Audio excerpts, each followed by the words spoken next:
Kay Julian. But thank you sa write-up, nabasa ko na thank you about Julian and Inigo.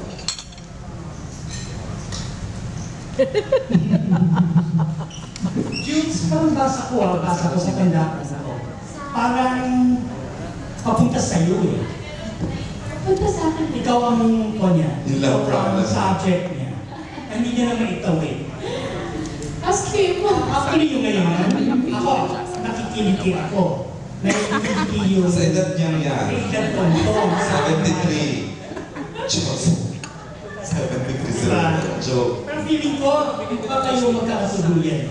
Kasi, oo. Kasi nangyayari kasi, may mga artista na naniniwala na dapat magkaroon ng something para mas effective ang roles nila o ang ginagawa nila.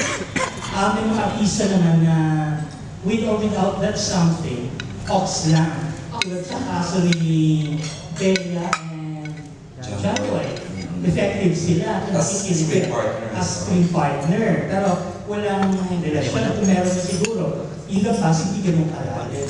Pero sa inyo ba, nakikita mo ba na after this, at meron kayong teleserye sa Dreamscape, lalabas ng totoo? Actually, bagay kayo.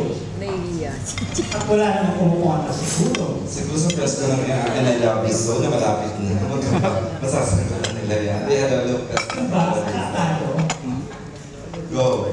I'll just give an answer. Siguro. Kasi naman yung tao na kasama mo pala. Dalawa lang yun. Either ang meaning niya. Hindi mo makakontrol to follow the person that you're with. I'm not saying that there's something between. I'm just saying the possibility is there. I'm just giving a straight answer. I'm not gonna. It's a general thing. Yeah, you know, lahat naman tayo sa buwan na nasa natin. Pag may kasama tayo everyday sa naging close mo. You can't control that. Pero, you know, right now we're focusing on working and just, hindi naman namin iniisip yun. But the possibility is there. And I hope the possibilities there. There's no right time. Sabi ng Julie nung press ko, it's a trap. Oh, it's a trap. Ano ba? Ayoko na. You can never Sige na, okay na. Sabi na you can never tell. And the last question will come from, sino gusto magtanong na, Mel's gusto magtanong?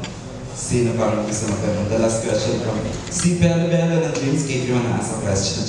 Ayun. I think that's about it. Okay, Joel, please, makikita tayo lahat sa premiere night, but please thank them and invite them to support for us sa Hopeless Romantic. Thank you guys so much sa sama mag-support at pagpunta sa mga press ko namin at asking very nice questions. And we hope to see you guys at premiere night. Thank you so much. Thank you, Joel and Inigo. Salamat po sa inyong lahat. Sobrang cool na nakita ko palagi sa mga press na I've seen you guys so many times already. Sa mga magazine interviews and all that. Hindi, press, magkasama tayo palagi. So, we always see them. So, talagang salamat sa support. I hope to see you guys at the premiere. Thank you so much. That's Julia Barreto and Inigo Pascual para sa Hopeless Romantic May 13. Grand nationwide opening from Star Cinema and Viva Kids. Everyone, thank you for coming, for supporting para sa Hopeless.